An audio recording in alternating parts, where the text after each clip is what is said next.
சிறகை விரின்னு சொல்லிட்டு ஒரு கதை ஒண்ணு இருக்கு. அது உங்களோட கதை தானே? ஆமா ஆமா சார். சிறார் கதை ஒண்ணு. சிறார் கதை, ஆமா.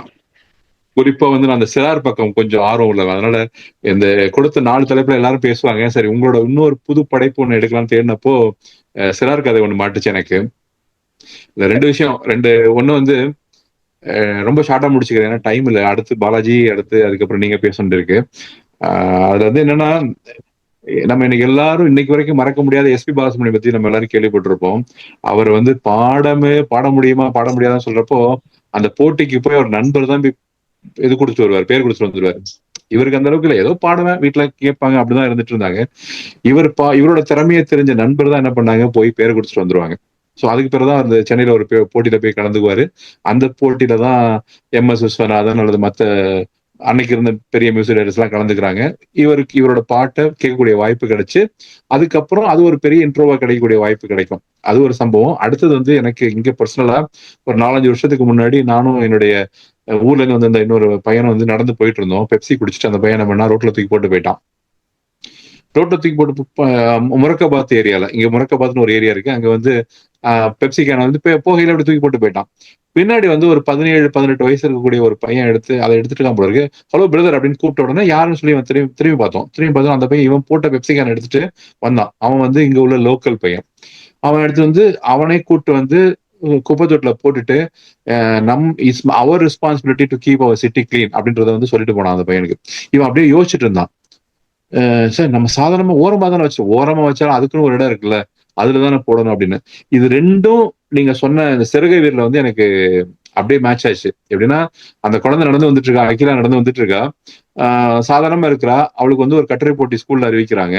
சரி, நம்மளால முடியுமா, இயற்கையை பத்தி நம்மளால எழுத தெரியுமா அப்படின்னு சொல்றப்போ அவளோட திறமை தெரிஞ்சு அவளோட ஃப்ரெண்ட்ஸ் போய் பேர் கொடுத்துட்டு வந்துடுறாங்க இல்லையா? சோ என்ன எழுதுறதுன்னு தெரியலப்போ அதுக்கு இடையில இந்த சம்பவத்தை சொல்றீங்க. தண்ணி பாட்டில், பிளாஸ்டிக் பாட்டில், அங்க ஒரு சமூக பொறுப்பை திணிக்கிறீங்க.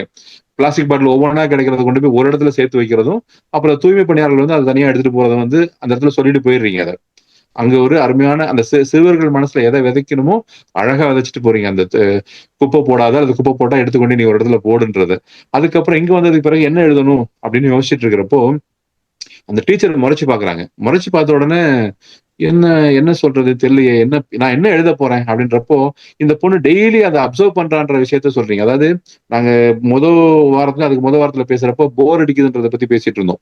போர் அடிக்கிறதுன்றது வந்து இன்னைக்கு வந்து குழந்தைங்களுக்கு போர் அடிக்க விடாம பண்ணிட்டோம் எல்லாருமே.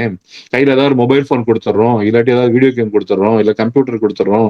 ஏதோ ஒரு டிஜிட்டல் ஸ்கிரீன்ல வந்து பிள்ளைங்க ஃபுல்லா மாட்டிட்டதுனால அந்த குழந்தைங்களுக்கு வந்து போர் அடிக்கிறதுனா என்னன்னே தெரியாம ஃபுல்லாவே என்கேஜாவே இருக்காங்க.